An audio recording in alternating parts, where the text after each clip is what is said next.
What's going on, everybody? Welcome to today's video. In this video, we're going to talk about the top 5 videos that I put out in 2023. 2023 was a huge year for me, the business, TOBU Fitness, the Instagram page. I've talked about this before, but 2023 was actually the first year that I started posting Ultimate Frisbee related content. People seem to really like it. People have been very, very supportive. So huge thank you to everybody that's followed along and has been supportive.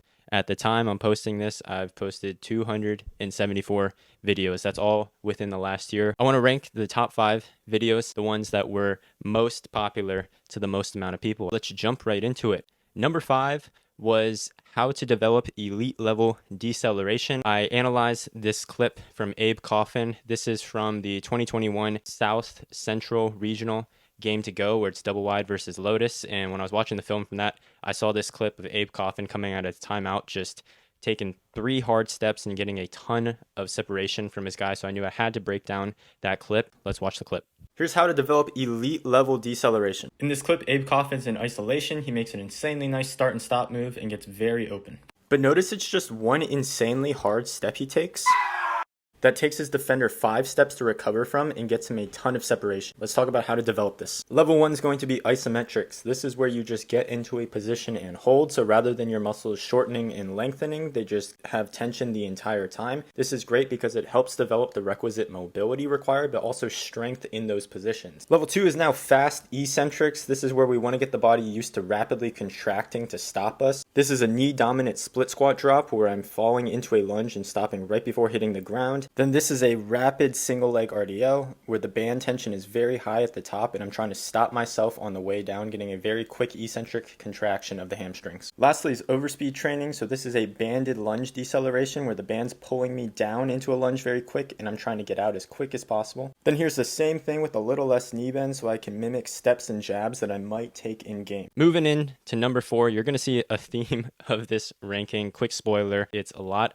about cutting. And number 4 is analyzing that John Randolph jump cut. Now, when I first got into Ultimate and I started kind of going into the weeds of Ultimate, looking through film analysis and the content already out there, this idea of the jump cut came up a lot. I know it's a very popular movement in Ultimate. I do a small variation of it myself, or at least I try to do it, and I know a lot of people try to implement it into their own game, and one name that kept coming up was John Randolph. This is his go-to move, so I knew I had to break down some clips of John Randolph doing that jump cut, so went straight to his Callahan video, found a couple clips from that to break down. Let's watch the clip. This one was highly requested. Let's talk about some exercises to develop that John Randolph type jump cut. Something he does so well is he keeps his torso pretty much in the same spot and it's just his leg popping out to the side. This makes it easy to redirect all of his motion. He also stays super rigid in the landing so then he can quickly pop right off the ground. Let's talk about how to develop this. Level 1 is a deceleration lateral lunge. The band is pulling me into a lunge and I'm focusing on popping out of it as quickly as possible. Let's develop the strength we need first before adding speed into the equation, so this helps manage those deceleration forces and redirect them. And now with level 2, we're adding speed, so do a little hop into it and then right back out. The farther from your anchor point you are, the more band resistance you're going to get. A good cue I like for this is don't get stuck in quick stand. You want to be off the ground as quick as possible. This means not bending at the hip or knee too much, but popping right back up off the ground.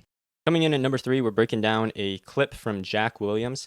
Jack was awesome enough to collaborate with me on this. I remember watching his YouTube video where he talked about how to get open on an upline, where he broke down this exact clip. And one thing he didn't mention was the idea of being able to contract and relax, right? Everything in sports is so force dominant, so go, go, go, go, go.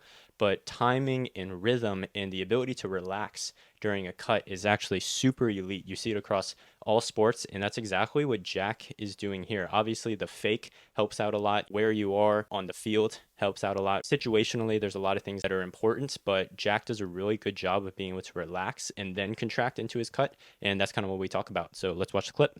Let's talk about a super important detail to get open in Ultimate. We're going to take a look at one of the absolute best in the game, Jack Williams. On his YouTube channel, Jack's broken down this hesitation move. One of the reasons it works so well is it taps into the ability to relax. A lot of things in Ultimate and sport in general and in the gym are so focused on producing force, contracting, go, go, go, go, go. What makes this move elite is he contracts contracts, then reaches full relaxation, which gives his defender time to bite, and then he contracts and blows past. In this example, he's actually a little bit too quick. He contracts, and that doesn't give his defender time to bite. So on that third one, he hangs in the air, relaxes, his defender bites, and then he can blow right past him. For some people, this timing and rhythm comes naturally, but we can develop this in the gym. Level 1 is the split squat drop. You're going to start nice and tall and then just drop right down into a split squat. So you're working on that ability to contract and relax. Then level 2 is the same thing, but now we're just going out to the side. So starting tall and relaxed and then dropping right down to the split squat. Then with level 3, we're doing pretty much the same thing, but now with the med ball. This starts to add some timing into it. You've got to relax at the top, but then sync it with how that med ball is rolling. Coming in at number 2,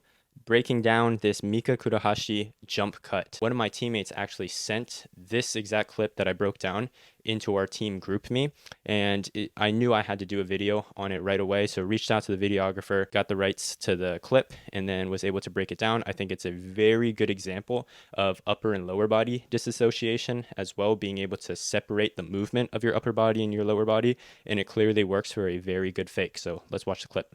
Let's break down this Mika Kurahashi jump cut. The biggest thing that stands out is how well she is able to sell the shoulder fake. You can see her lower body stays pretty still and her upper body is able to rotate very quickly. This helps throw her defender off, but she's also able to use this momentum to then help power out of the cut. By rotating her torso back, she's winding up and then able to create a lot of momentum through her core to then help her get out of the cut. Let's talk about how to develop this. An exercise like this med ball power throw gets your torso rotating in a very similar way, and it gets the rotation of the torso working together with the leg to be very explosive as you press off. Then you can try combining this with the jump cut to really tie everything together.